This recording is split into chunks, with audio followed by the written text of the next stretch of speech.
ഈശോ മിശിഹായിൽ ഏറെ സ്നേഹിക്കപ്പെടുന്നവരെ, തിരുസഭ ഇന്ന് നമുക്ക് ധ്യാന വിഷയമായി തന്നിരിക്കുന്നത് വിശുദ്ധ മർക്കോസിൻ്റെ സുവിശേഷം 3-ാം അധ്യായം 13 മുതലുള്ള തിരുവചനങ്ങളാണ്. ഈശോ ശ്ലീഹന്മാരെ തിരഞ്ഞെടുക്കുന്ന ഭാഗം. ഈശോ ശ്ലീഹന്മാരെ തിരഞ്ഞെടുക്കുന്ന ഈ ഭാഗത്തിൻ്റെ തുടക്കത്തിൽ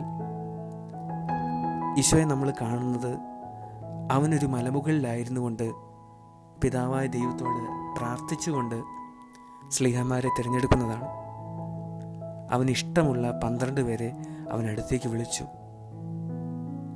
അവൻ്റെ വിളി കേട്ട് ആ 12 പേരും അവൻ്റെ അടുത്തേക്ക് ചെന്നു. എന്തിനു വേണ്ടിയിട്ടാണ് ഈശോ ഈ 12 പേരെ തിരഞ്ഞെടുത്തത്? 3 കാരണങ്ങളാണ്.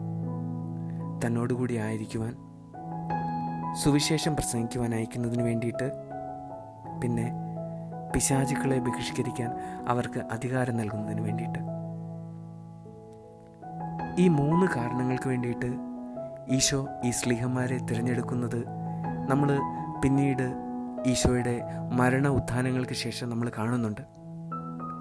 അവരവൻ്റെ നാമത്തിൽ പിശാചുക്കളെ ബഹിഷ്കരിക്കുന്നതും രോഗം സുഖമാക്കുന്നതും അവൻ്റെ നാമത്തിൽ വചനം പറയുന്നതും അനേകർക്ക് രക്ഷപ്രദാനം ചെയ്തുകൊണ്ട് ഈശോയ്ക്ക് സാക്ഷികളായിട്ട് മാറുന്നതുമൊക്കെ നമ്മൾ ബൈബിളിൽ കാണുന്നുണ്ട്.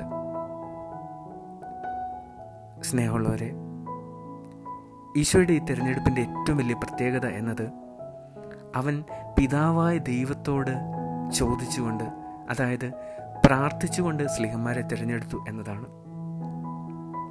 നമ്മളും ചിലപ്പം ജീവിതത്തിൽ ചില തിരഞ്ഞെടുപ്പുകളൊക്കെ നടത്താറുണ്ട്.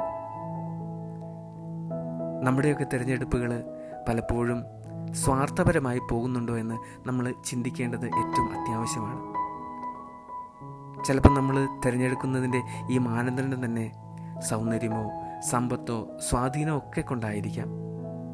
എന്നാൽ ഒരു വ്യത്യാസം എന്നത് ഈശോ പ്രാർത്ഥിച്ചുകൊണ്ട് തിരഞ്ഞെടുക്കുമ്പം ഇവരാരും ഈശോയെ വിട്ടുപിരിഞ്ഞു പോകുന്നില്ല എന്നതാണ്.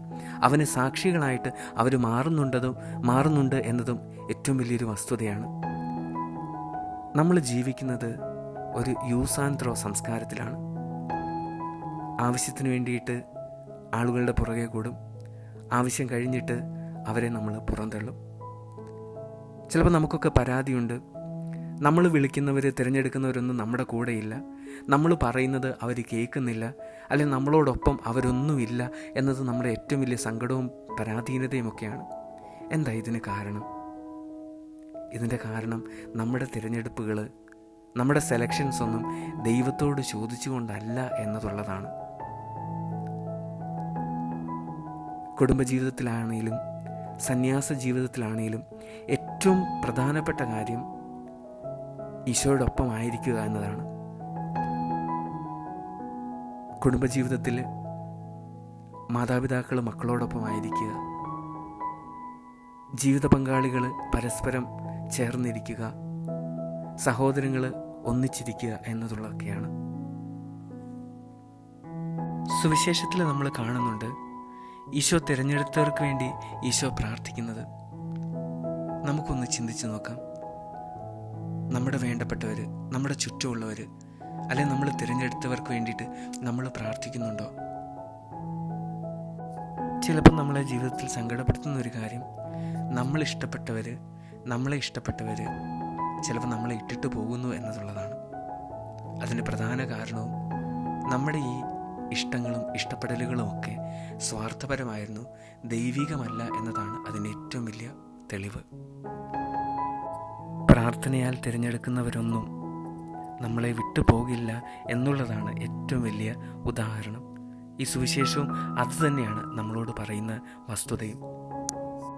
പ്രിയമുള്ളവരെ, നമ്മുടെ ബന്ധങ്ങൾ എന്നും കെട്ടുറപ്പുള്ളതാകണമെങ്കിൽ 3 കാര്യങ്ങൾ നമുക്ക് ചെയ്യാം.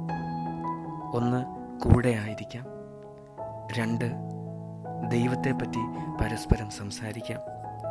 3, മറ്റുള്ളവരുടെ വേദനകൾ പരസ്പരം ഒപ്പിയെടുക്കാൻ വേണ്ടിയിട്ട് ശ്രമിക്കാം. ദൈവം നമ്മളെ സമൃദ്ധമായി അനുഗ്രഹിക്കട്ടെ. ആമേൻ.